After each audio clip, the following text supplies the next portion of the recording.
Assalamu alaikum. Yesterday, or rather in the last class, we were talking about narratology and in relation to it, Aristotle. We looked into some of the key concepts of Aristotelian narratology, like hamartia, peripeteia, and anagnorisis. Moving on, we started talking about Vladimir Prop. That is, I started talking about Vladimir Prop. And in relation to it, we saw how his morphology, the morphology of the folk tale, written somewhere around 1928, deals with his observations on some 100 fairy tales and folklores written by Alexander Fyodorovich Afanasyev, of a Russian writer of folklores, right? So, based on these observations, Prop has had devised some 31 functions and some 7 actants, right? And these observations are based on the idea mainly that they seem to be sort of recurring motifs in each work. So you may not find all 31 functions together, but a combination of some of those in each work, each story, right? Each narration. So we looked into so even though it was written much earlier, it was only revived quite later on, almost half a century later, by Claude Lévi-Strauss and some of the other structuralists. Okay, and as I said earlier, as we've already discussed earlier, narratology is could be seen as a successor of or a sub branch of structuralism. So these functions form structural parts of narratives. Okay, whether it's of course, even though it seems to be born out of fairy tales and folklores, it does not restrict itself to that genre alone. It could be applied to any narrative and you would still find them quite fulfilling. All right. So, moving on, we saw some 9 or 10 functions in the last class of how there is an absentee, one of the members of a family absents himself from home, as in, we applied different narratives, different stories to each, right? So I thought, why not just first 9 functions seem to be quite easy to apply to Paradise Lost. One of the members of a family absents himself from home. Adam is not there. Eve is alone. An interdiction, that is, a prohibition, is addressed to the hero. The hero is told not to eat from the forbidden tree, the tree of knowledge, right? The interdiction is violated. Of course, it is violated because Satan tempts Eve and Eve tempts Adam. The villain makes an attempt at reconnaissance. These functions need not come in an actual order, as in they need not be sequential. Okay, they can run out of sequence. One function could come before the others. So see, if I remember it right, I think it was Paradise Lost, book 9, when Satan goes to heaven and sees all the beauty that is spread out in the heavens, and how Adam and Eve are so complete and happy, and the angels, the animals that are there, seem to make it so beautiful, the whole lovely surrounding. He observes Adam and he observes Eve and their interaction, how they seem to talk to each other and bend towards each other. So see, reconnaissance here would imply spying, trying to figure out, or trying to look or know and spy on the victims here, right? In that case, the victims here are Adam and Eve. So Satan makes a reconnaissance just to figure out their weak points, their weaknesses. The villain receives information about his victim. So yes, in some cases, the villain is told about the victim. So see, remember, if I remember it right, first Satan goes and approaches Michael, the angel Michael, to know something about who's living, the humans in paradise, in heaven. So But then later on, he receives information from other animals, lower animals, I believe. The villain attempts to deceive his victim in order to take possession of him or his belongings. So the villain, attempts to deceive. Now here, the villain Satan takes the form of a snake to to deceive Eve, right? And for what purpose? To take possession of him, of course. He is taking possession of the Satan is taking possession of Eve or Adam. In what way? By taking their, helping them abuse their free will. The victim submits to deception and thereby unwittingly helps his enemy. So even though he's been forewarned, Adam and Eve, they unwittingly, without their own conscious effort, conscious thought, involuntarily, they tend to help Satan by acquiescing to them, acquiescing to him, acquiescing as in like submitting themselves to him. The villain causes harm or injury to a member of the family, or one member of a family either lacks something or desires to have something. So in this case, you could say that, of course, Satan has harmed them. Obviously, they've been thrown out of heaven. Or in some cases, it so happens that the family, one member of the family, lacks something or desires to have something. See, in Hunger Games, where what's her name?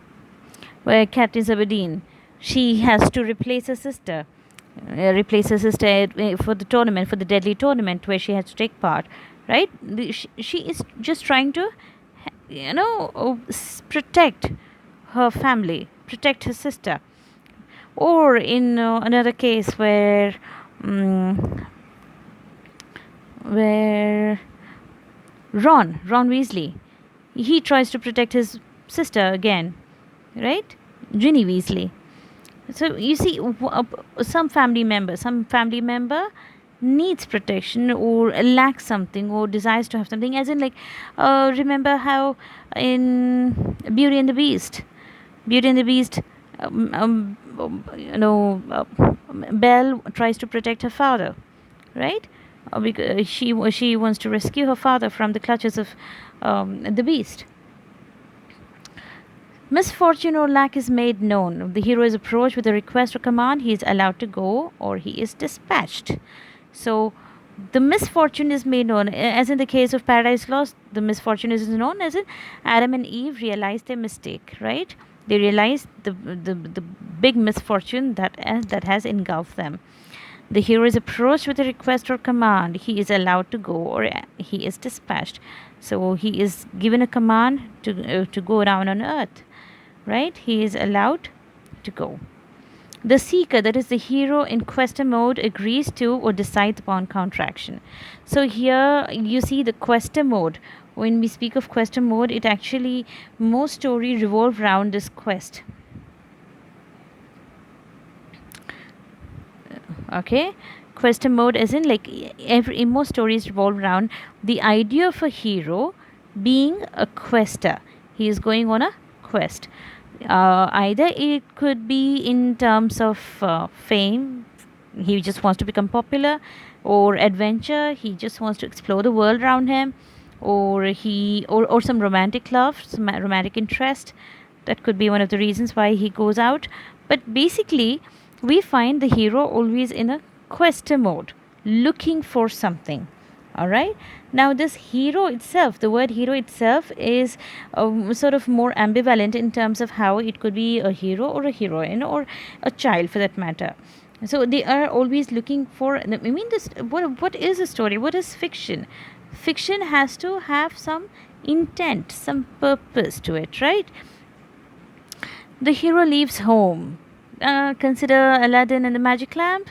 How the hero is made to leave home. The hero is approached with, again, if you apply this part, the hero is approached with a request or a command. Not Alibaba, but Aladdin and the magic lamp. I believe you're all familiar with the Arabian Nights stories, right? The hero is approached with a request. That is, his uncle comes requesting him, asking him to help in some trade. And the seeker, that is the hero, agrees to decide upon contraction. So he decides to act. The hero leaves home. Aladdin leaves his home. The hero is tested, interrogated, attacked, etc., which prepares the way for his receiving either a magical agent or helper. So Aladdin has to go through all the fire and the brimstone and everything, all the magical obstacles that he finds on the way, and he has to finally succeed to reach this magical agent, which could be the magic lamp. Yeah, Aladdin and the magic lamp. I hope you're all familiar with it. So the hero reacts to the actions of the future donor. Future donor is in someone who is about to help him. So in the case of Harry Potter, it would be Dumbledore. In the case of Narnia, it could be Aslan. The lion, Prince King Aslan, right? And further, the hero acquires the use of a magical agent, that is, an object and an animal. It could be just about anything. Again, if I were to go for Harry Potter, you would find that Harry receives this invisibility cloak. He gets help from Firenze, the centaur, and he also finds friends everywhere. I mean, in Hermione and Ron, in people. I mean, we're speaking if we are going to, and he gets this Marauders map. Remember, Fred and George Weasley, how they offer him the Marauders map so that he could come and go into the school as he would please without being detected, right? Remember. So the hero acquires use of a magical agent. The hero is transferred, delivered, or led to the whereabouts of an object of search. So so there is some guidance here. How Dumbledore guides Harry throughout the period of his. See, I am using a children's story here, J.K. Rowling story here, mainly because the whole function. Of course, it could be applied to even Shakespeare's writing, but this would be something that you can that's more popular. Yeah, I know. So the hero is transferred, delivered, or led to the whereabouts of an object of search. The hero and the villain join in direct combat. So there is a struggle between the hero and the villain. The hero is branded. Branded as in Harry receives a scar. Remember, he has a scar in the forehead, lightning shaped scar. The villain is defeated. Of course, the villain is defeated. The initial misfortune or lack is liquidated, as in whatever happened earlier, whatever misfortune that occurred earlier, it dissolves. All right, so he is restored. The hero is restored. The hero returns, so he comes back to his original state of being. The hero is pursued. Once again, the hero is pursued. There is a possibility that towards the end, towards the climax, the hero is pursued. There are people after him, running after him to catch him. Rescue of the hero from pursuit. So the hero is rescued by himself or by some agent. The hero, unrecognized, arrives home or in another country. So you find the hero, in some other guise. Remember Viola and Sebastian in Twelfth Night? How Viola, to protect herself, probably from attracting attention, she garbs herself as a page boy, right? As a page, and calls herself Cesario, a male page. I mean, like a page working for Duke Orsino, right? So the hero, unrecognized, arrives home or in another country. A false hero presents unfounded claims. As in, a false hero would be someone who tries to take the place of hero. Okay, now a false hero is not exactly a villain, but is someone who tries to take advantage of all that the hero has worked for, and that happens quite often, right? It could be a hero or a heroine. A difficult task is proposed to the hero. The hero is given a very difficult task. The task is resolved. The hero is recognized. The false hero or villain is exposed. The hero is given a new appearance. The villain is punished. The hero is married and ascends the throne. See, all of it. I don't have to give you examples of each, I believe, because see, all of it you'd be able to find anywhere, just about anywhere. All right. these are the basic building blocks of the collection of tales analyzed by Prop. You have to remember that these are basic building blocks. Okay. To make the plot of any given individual tale, you put together a selection of items from this list. No single tale has all 31 functions, of course. Each one has a selection of them, and furthermore, the functions always occur in the order listed. A tale may consist of functions 5, 7, 14, 18, 30, and 31. Thus, the villain receives information about the hero victim and deceives him, but the hero receives help from an animal with magical powers, defeats the villain, has him punished, then marries and becomes king. But no tale could have a formula in which the component numbers are out of sequence, say with 30 coming before 18, for in this instance, the villain cannot be punished before he has been defeated. So, see, obviously, some may be of sequence. I mean, depending upon the story, depending upon the necessity, they are made sequential. The order of the functions is fixed partly because this prop says events tend to have a due order. Witnesses may disagree on what they saw, but not usually on the order in which they saw it. A house cannot be burgled before it has been broken into. So one says the house was burgled at 11:30. Another person could say that another person would have seen it being burgled around 12, right? So the order of events cannot change, it seems. The method of analysis of the tales aims to show that beneath the amazing multiformity lies no less striking uniformity. So even though all the stories are different, multiforms as in of different forms, there is a striking uniformity, as in, it is apparent that they are, so there is a certain uniformity throughout. To revert to the metaphor used earlier, they are different dishes all cooked from the same range of ingredients. So, moving on, Barry mentions how these functions act on a very superficial level as in on the surface, whereas Aristotle's concepts of narratology work from a more profound, more deeper level, as in they work with the intention, or from a psychological or philosophical perspective. All right. So these descriptions are further seen as one sec, sorry for the brief interruption. So we were talking about these 31 functions seem to work around the story. Now these functions are applied to characters as far as we can understand, but then Prop speaks of spheres of actions as in how one action leads to another, and it is a complete circle. Okay, it's a sphere as in it's whole and it's complete, right? And that's how a fiction is supposed to be, a narrative is supposed to be, right? But then this is very much in conjunction with Aristotle's concept of characterization. See, remember how Aristotle believed that a character is revealed only through action? Remember? So, a Prop 2 divides 7 spheres of action here, which would reveal a certain character. Okay? So, we speak of villain, donor, helper. And, according to us, these are merely characters. But then, as far as Prop is concerned, Prop believes a character is of much less significance because a character evolves only through action. So he speaks of these terms as spheres of actions.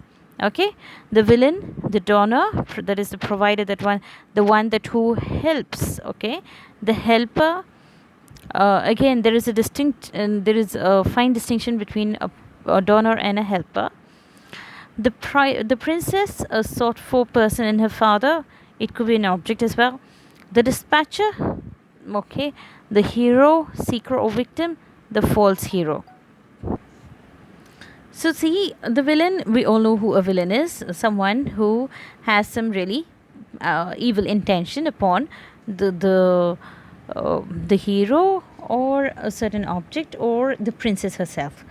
The donor would be someone who provides, or rather, someone who, first of all, prepares the hero for the quest. Okay, he could be the one. I mean, if you have seen all those Jackie Chan movies, there'll always be a master who trains the hero, right? Someone who prepares the hero for something, or as in the case of Harry Potter, once again, it could be Dumbledore, right? Or as in the case of probably, any number of stories. I mean, yeah. So there is always someone who is preparing, guiding, right? So that would be the job of the donor. Okay, the helper would be something that comes along the way while the hero is in the quest, while the hero is looking for something. I mean, what he has been ordered to look for. The helper comes in the middle. It could be in terms of a person, an animal, an object, just about anything. Okay, and the princess, a sort for person, and her father. So this would be, it may be a princess and her father, of course, or it could be an object, or probably a game, a tournament, a competition that one needs to win. The dispatcher would be the one that sends the hero on the quest. Okay, the dispatcher is the one who is ordering, or giving the command to the hero. The hero, seeker, or victim, it could be the one who is looking for things, or he could be the victim, as in evading pursuit, as in he is trying to escape from some unfortunate situation. Okay, the hero could be either someone who is looking for something, or he could be the one who is escaping from something. Okay, the false hero, of course, the one who tries to usurp someone else's place. I remember, As You Like It, how the younger brother takes up the duke's place, and the duke is sent to the forest of Arden, right? Something like the false hero. Now, using the list of 31 functions and 7 spheres of action, we can generate the plot of any individual folktale in the entire Russian corpus. Just as armed with the grammar, syntax, and vocabulary of English, the Lang, in Saussure's terms, we can generate any possible utterance in English, the parole. So these act as structures, grammatical structures, or syntactic structures, or semantic structures, or vocabulary, right? You can use these 31 functions and these 7 spheres of actions and use them and mix them as you wish to create any, generate the plot of any individual folktale in the Russian corpus. Russian corpus as in Russian folktales. So you see, these functions and these schema, as you may call it, are versatile as in you could find them just about anywhere in any text, in any of the fictions. All right, as Robert Scholl says, one character. But then, see, Robert Scholl, in his book Structuralism in Literature, says one character may play more than one of these roles in any given tale. There is the example. As an example, the villain may also be the false hero. The donor may also be the dispatcher, etc. Or one role may employ several characters, multiple villains, for instance. So, see, these schema need not restrict itself to any particular number or one particular event. All right. So they are quite versatile. But these are all the roles that this sort of narrative requires, and they are basic to much fiction which is far removed from fairy tales in other respects. So you can find them not merely in fairy tales but in all sorts of narrative texts. So this potential duplication then opens up the Propian methods used to analyze relatively simple material and begins to hint at the complexities of characterization and motivation which form the basis of psychological realist fiction. Make a note of this. This potential duplication opens up Propian methods used to analyze relatively simple material and begins to hint at the complexities and of characterization and motivation which form the basis of psychological realist fiction. So even though it is for fairy tales, this duplication, this idea, potential duplication as in this form can be duplicated to analyze and understand the complexities of characterization and motivation in realist fiction. Okay, in realist fiction the subordination of character to action is reversed. So one thing you may have to remember is that even though Prop believes that a character is revealed through fiction, that is, the character is given secondary importance, whereas action is given the primary importance.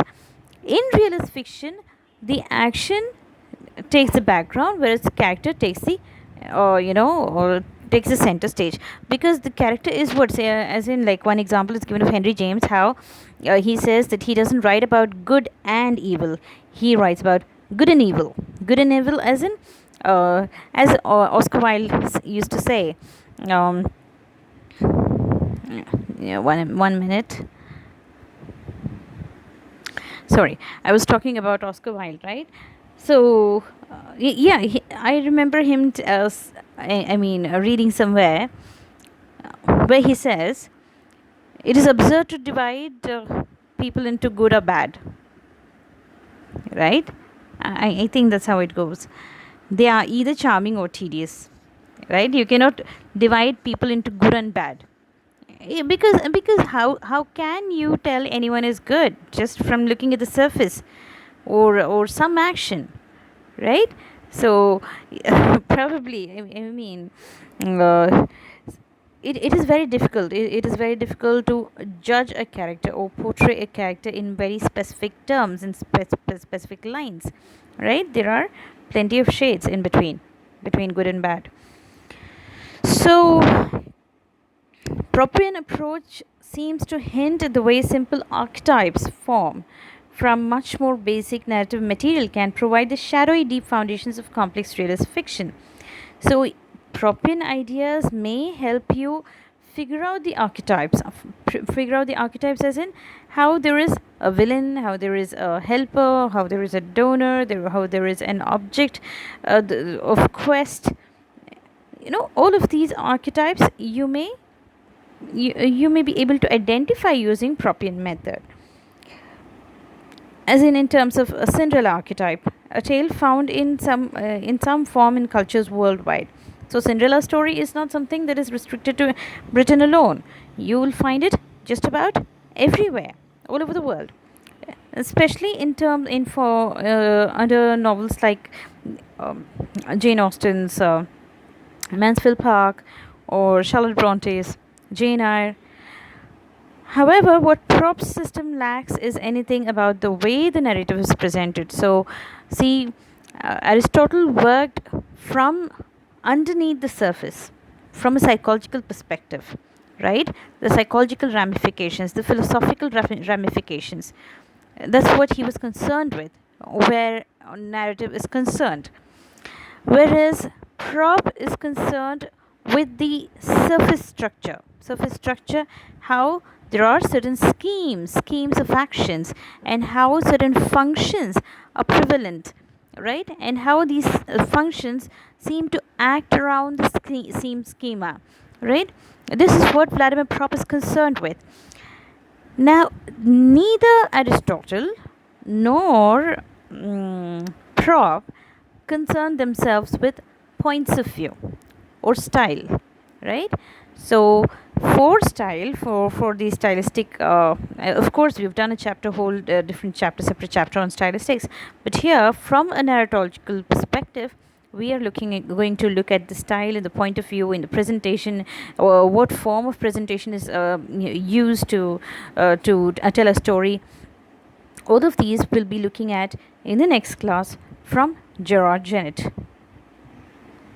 Alright, so I hope you're well on your way to doing your assignments, and I'd be expecting them soon. I'm expecting them today, hopefully. Until we meet in the next class with Raj in it, take care, stay safe, and be happy. Assalamu alaikum.